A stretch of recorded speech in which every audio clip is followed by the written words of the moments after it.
Feeding a Troll and Enjoying It. Part 2. Hypocrisy and Trolls. This is the part which is a response to the second element of my big response.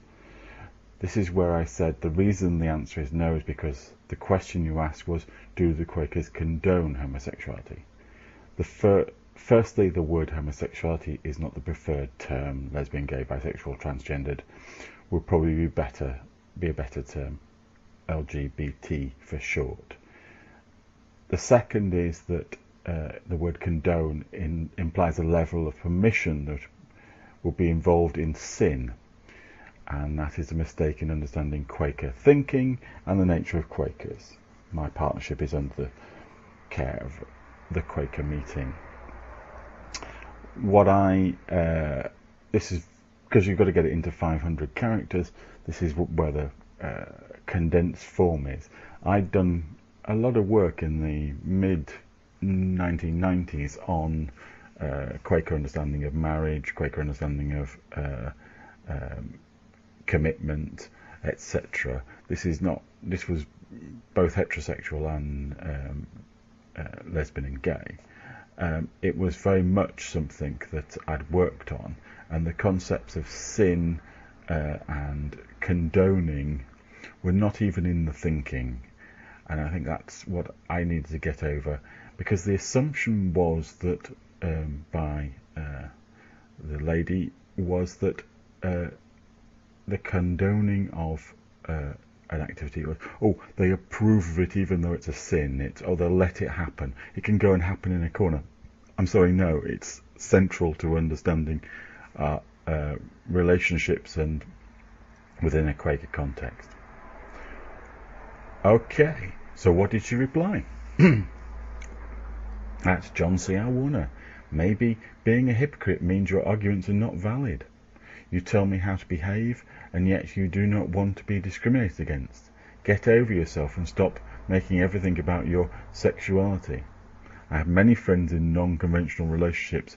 None of them have ever accused me of being ignorant. Whoa, that was a good one. I didn't tackle the thing about stop making everything about your sexuality, largely because we were on a page about gay pride. We were she'd asked a question about marriage for as she would term it, homosexuals, and then was doing the old dissing process. So anyway, I thought we'd have a look at this in terms of where we were going, and so I replied. At StylidiumLane, sorry, but you have shown a great deal of ignorance of the LGBTQ community, and I am merely pointing that out to you. Do you often start conversations with your many friends in non-conventional relationships by telling them to STFU? If you do, they are a lot more tolerant than I am. I can't see the hypocrisy in suggesting that you listen rather than tell people to STFU with that horrendous no offence, which makes it 10 times worse.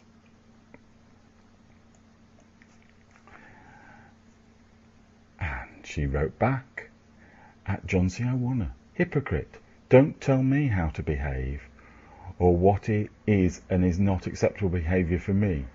Have you ever been to Australia? Do you know any Australians? I know Germans and have been to Germany. Just because you are all so fucking sensitive doesn't mean we are. You want equality, but you expect me to adhere to your morals. It works both ways.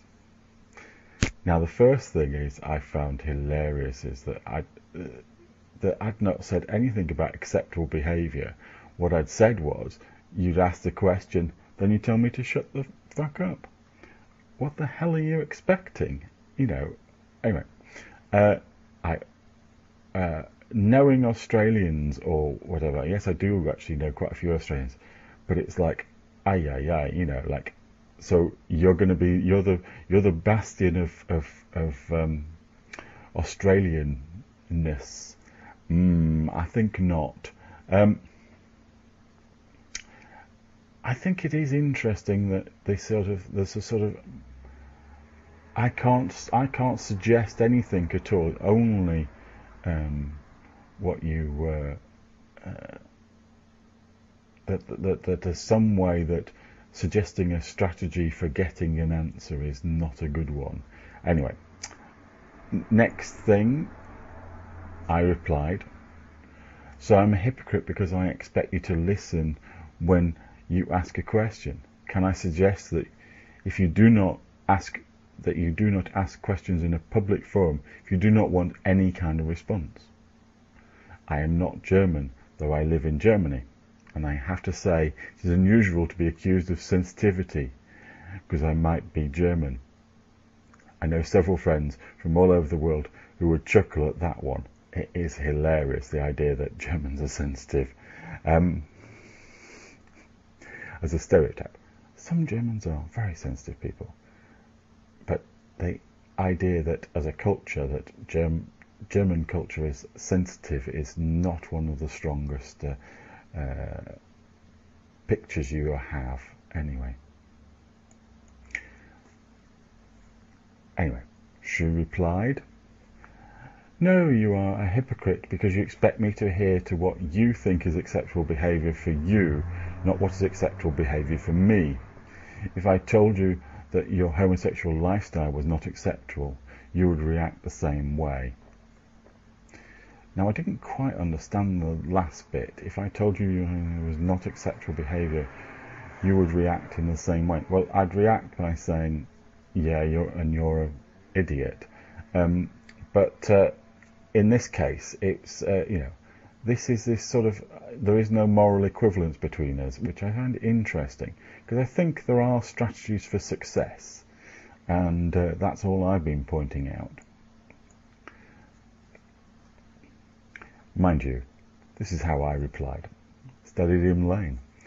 To be truthful, I expected you to act like an arsehole, and you have not disappointed me. So no hypocrisy there. I'm merely suggesting that behaviour is that of a troll.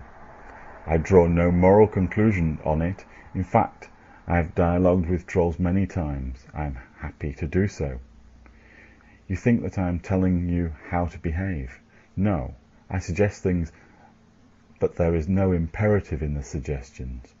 You can take them or leave them. It is an open forum after all.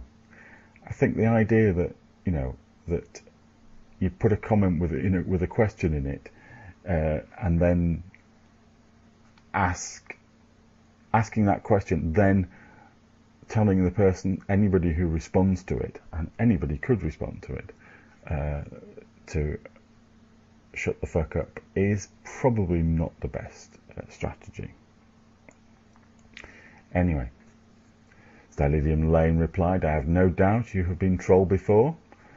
You leave yourself open to it. You assume you know me, but you know nothing of me or my life. But you leave yourself so exposed that it's easy to troll you. I don't think I did, but anyway, she thinks it. This is how I replied. I assume you are a human being, which I think you are, as no computer has yet passed the Turing test, though I suspect there will be a first. I have laid no moral requirements on you. That is in your head.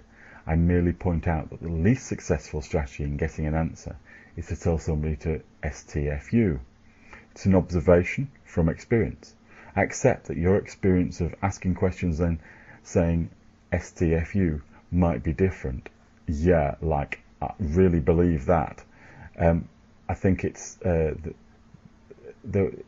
was just interesting that the strategy she thought would work was to say, make a question, then say, shut the fuck up.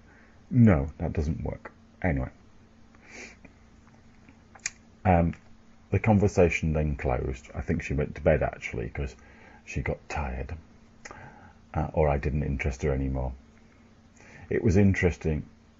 I was interested in the whole hypocrisy thing and the moralizing view of the world, and the idea that religion controls marriage, all of which seem to be quite bizarre